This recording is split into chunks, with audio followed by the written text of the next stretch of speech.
With extra classes after school, an elderly teacher helps beautiful students shine in the world of poetry and beyond. One day he comes across a poem by a young student and has a plan to get to know her better. They spend a lot of time together and he manages to realize his plan, but one day the schoolgirl finds out the real reason for their activities. You'll find out in this retelling. This is Mr. Narrator. Enjoy the movie. The movie begins with their father bringing the Denning sisters home in a blue car. At school, Megan recites a poem. The teacher, Oster, asks the class to comment on her creation. The man also reminds the students about an aspiring poet contest, the finals of which will be held in Florida in the spring. The heroine listens carefully to the teacher's words. The contest prize is big enough to take a chance. When the students leave for recess, Oster stops the student to recognize her talent. He is sure the girl is capable of more, but Meg doubts her abilities. About this, she informs her friend Georgia, who wants to participate in the contest. The girl wants Megan to test herself as well. At home, the Denning sisters are sitting around the table. Lily wants to tell her sister about what she read in the book. The girl is focused on her homework and asks the younger one not to interfere. Then Lily tears a sheet from her sister's notebook and runs to her room. Lily's behavior annoys her sister. The girl's mom, Diana, returns from work. She immediately realizes that the girls have had a fight and tries to figure out what it's about. Megan does not want to be distracted by talking about their quarrel with Lily. Her mother reproaches the girl for not taking care of her sister well. Megan is sure that the one who gave birth to her should take care of the girl. This annoys Diana, and she chases the older daughter out of the living room. In the bedroom, Megan sees that her sister has hurt her leg. The girl helps her treat the wound. In class, Oster hands out the students their papers. Megan finds an entry form for a contest in her essay. The teacher points out her writing talent. Late after class, the girl misses the bus. She decided to walk home. Oster noticed the student on the road. He offers her a ride home. On the road, they talk about Meg's education and her creative works. The girl talks about her relationship with her parents. Oster insists that the student participate in the competition. He says he will help Meg prepare. Lily looks at old photos. The heroine asks her sister to hide the pictures back in the closet until their mother returns. Meg notes that the baby girl is very similar in appearance to her father. At dinner, the girl examines her reflection in a spoon. Without touching the food, Lily goes to bed. The next day, Meg wakes up from the sound of the alarm clock. The girl hurries her sister in order not to miss the bus. Lily wonders why her sister is wearing her mother's blouse. On the way to school, the friend tells the heroine about their teacher. It turns out that he was a close friend of Georgia's family. The man published a book, which he always carries with him. The girl convinces Meg to accept Oster's offer. After classes, the heroine is secluded with the teacher in his office. The man treats her to an orange and talks about great poets. He wants the girl to find her secret stream, which helps to write poetry. The heroes discuss a poem that Megan wrote. According to the heroine, it describes the day her father left. Oster asks to describe in detail the girl's actions that day, but Megan does not understand the task. As an example, the man describes the day of his youngest son's funeral. He asks Megan to close her eyes and asks her leading questions. On the way home, the friends read a poem from the girl's admirer. At home, Megan tries to imagine as if she has white teeth. The girl puts a piece of paper in her mouth and tries to smile. The mother is on the phone. She asks her daughter to get Lily to eat. Later, Diane calls again to warn the girls that she will be late for class. Back at home, the woman wants to talk to Meg. The girl pretends to be asleep. In an extra class with Oster, the teacher suggests she talk about her poem. At dinner, Meg tells her mother about the poetry contest she is entering. However, the woman is more preoccupied with her new acquaintance Don and her upcoming job interview. When the guest leaves, Megan helps her mother clear the table. Diane tells her daughter to thank Don for finding the girl a job. Also, she asks him to show her the poem she's going to the pageant with. The heroine hugs Diane, supporting her desire to find a good job. At the contest, Megan recites a poem about her father, which she named Blue Car. Oster likes the student's work. After the contest, he talks to the girl about how important it is to remain herself no matter the outcome of the contest. Megan thinks she didn't pass and is about to leave. However, the teacher informs her that they have a lot of studying to do before their trip to Florida. Diane picks up her daughters after the interview. On the way, Lily questions her mother about the peculiarities of human anatomy. At home, the woman notices that Megan is wearing her blouse. The woman asks the girl not to take her things. In the next scene, Oster is practicing literature in the garden with his students. After the lesson, he offers the heroine to have lunch with him. They talk about the upcoming contest. Megan asks the teacher to read her a passage from his book. The girl is sure that she needs a push for creativity, and this will help her write something worth reading.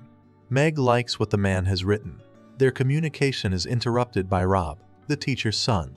At home, Megan sees her mother's bag on the table. The sister said that they visited the doctor and met Don. The heroine went into the woman's room. Diana was asleep. Her breasts bore the marks of a stormy evening. Megan covered her mother with a blanket and went back to her sister. Lily was covering her freckles with foundation. The girl didn't want to look like anyone. The Denning family arrived for Sunday service. Lily told the priest she was an angel and passed out in church. The girl was taken to the hospital. The heroine called the teacher to talk about the trip to Florida. She sends off from work. In the car, the girl tells the teacher that her sister is sick. Oster comforts Megan and takes her home. Diane is not happy that her daughter is hiding something from her. She arranges an interrogation of the girl and forbids her to go anywhere without Diana's knowledge. The heroine's participation in the contest is jeopardized. The next day, Megan tries to withdraw money from her account, but for this, she needs her mother's signature. At school, to please the girl, the teacher leaves a tinfoil car on her backpack. Georgia suggests that her friend go to Florida together. At home, Megan tries to convince her mother to let her and Lily go to Florida. The conversation is interrupted by a phone call. Megan visits Lily in the hospital. The girl is convinced she is an angel. On the way home, Diana tells her daughter that Lily wants to be transferred to the psychiatric ward. The heroine asks for an advance for her work. She steals ties from the warehouse. Megan tries to return them at another store to get extra money, but the plan doesn't work. During the night, Megan is awakened by a phone call. Her mother informs her that Lily has fallen out of a window. At the funeral, Diane has an argument with the girl's father. Megan is sad about her sister's death. She examines the girl's treasure box. After saying that she went to work, the heroine drives to Oster's house. From behind the trees, she watches the teacher play basketball with the boys. The boss found out about the theft of ties. He threw the girl out of work. At home, Diane searches her daughter's room. Megan tries to justify herself, but her mother does not believe her. Then the girl says that she will go to live with her father. Women fight. Megan wants to take Lily's things from the box, which the mother is going to take to the basement. The woman slaps her daughter. The heroine gathers her things and leaves the house. At school, she shares her problems with the teacher. He gives her a hug. Megan smells nice and Oster sniffs her hair. Georgia arranges with her parents for a friend to stay with them. In the evening, the heroine listens to a confession from Georgia's brother, Pat. The guy offers to give her a ride in his car in exchange for a favor. The heroine steals drugs from the pharmacy. Pat sells them and gives the girl part of the money. In literature class, Oster writes a quote on the board and asks the kids to put their test papers in a box. Megan notices that the teacher is tense. After the lesson, she tries to find out the reason. Oster asks the girl to come closer and glues a gold star on her forehead. At home, Meg thanks Pat for his help and gives him a tie. The guys are about to leave for Florida in the morning. When the heroine wakes up, her friend is not in the room. It turns out that Pat ran away. The guy robbed his family and took Megan's money. The girl sneaks into Diana's house to find something valuable. She needs money to go to Florida. At a pawn shop, she turns in her mother's diamond ring and her personal belongings. The money is only enough for a bus ticket. At the bus stop, she finishes someone else's fast food leftovers at a coffee shop. After reaching the place where the pageant will be held, Megan stays the night on the beach. In the morning, she sees Oster. The man and his family are spending time on the beach. He invites the girl to join them. The teacher's wife, Delia, goes swimming in the ocean with her son. Oster says he missed Meg at the opening of the pageant. When the teacher's wife returns, she suggests that Rob escort the girl to the locker room. Megan scrutinizes herself in the mirror while the guy buys drinks. At the beach, Delia asks the girl about her art. She corrects Meg as she talks about poetry. This annoys Oster and he goes swimming. After a while, the teacher offers to walk Megan to the hotel. Delia cries and is going home. The woman wishes Meg good luck in the competition. Walking along the beach, Oster tells the student about his wife.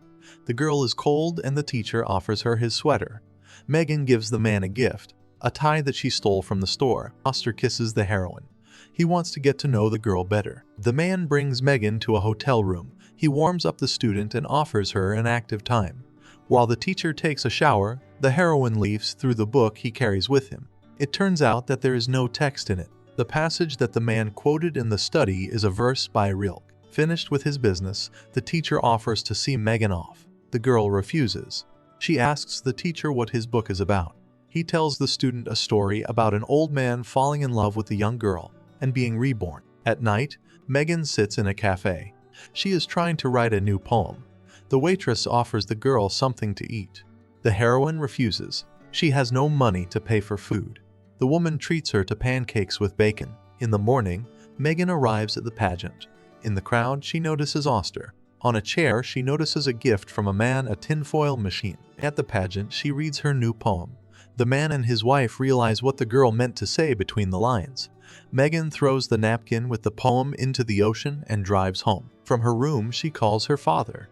During the night, Diana wakes her daughter up to talk. Megan loves her mother but wants to live with her father. Diane gives her daughter a box of old photographs. In the morning, the father picks up the girl in his blue car. The heroine remembers how they used to go to the village as a family. It was the movie Blue Car, 2002. Do you think the heroine did the right thing when she decided to have a change of scenery?